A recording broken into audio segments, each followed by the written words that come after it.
Hey friends, hello and welcome back to the channel. In this video, I'm going to share to you on how you can fix the DISM error 87. So once you encounter the DISM error 87 on your Windows, then let's go quick into the process on how we can fix that. So in the Windows search bar right here, type CMD. On the right pane, you have to click on Run as Administrator. Do not forget to run the command as an administrator because by this way, the command will work and you will be given administrative privileges in running the command. So type here DISM space forward slash online space forward slash cleanup dash image space forward slash restore health. Hit enter. So this process will take some time. Now let's just wait for this in a while once the process will start, just to show you.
So anyway, once this process starts, then you can just simply let this continue. So here's the thing, do not close this window unless it is not completed. This will goes up to 100%.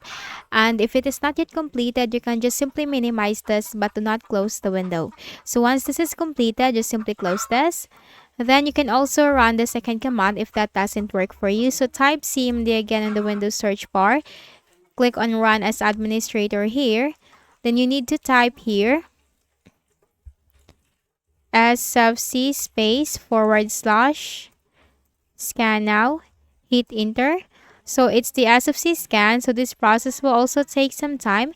You just need to wait for the process to be completed. So as you can see, this is now starting the process.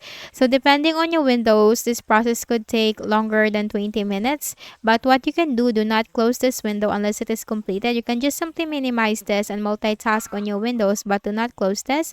And once this is completed, close this and then finally make a right click at the start button, shut down or sign out, and restart your Windows. So that's it.